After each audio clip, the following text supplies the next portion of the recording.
the next part of the pitch, so we have our goals, and then the next thing we want to talk about is our measurables.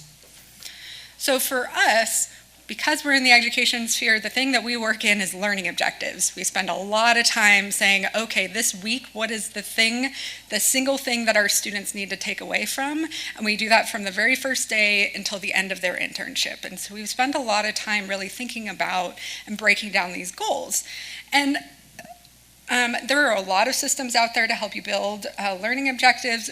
Really what a learning objective is just setting expectations.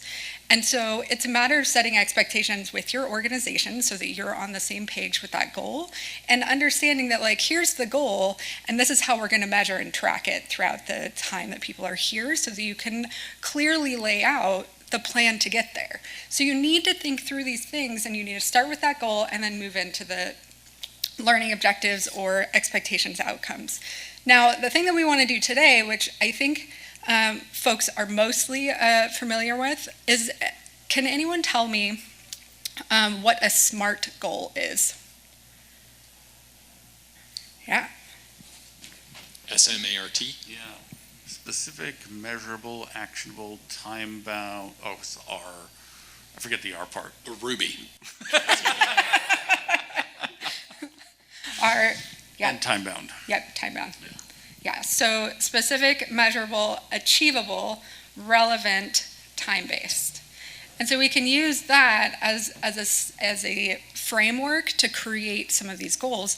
And it's important to think of them in two different buckets. So you want to come up with the SMART goals for your organization. What is it? If it's a hiring pipeline, we want to be very specific in that we want to be able to hire 2 people in the next 4 months through this program, that you come up with these very specific goals. The other thing to think about, and I'm going to pull Sarah into this, we are creating the learning objectives for your interns also.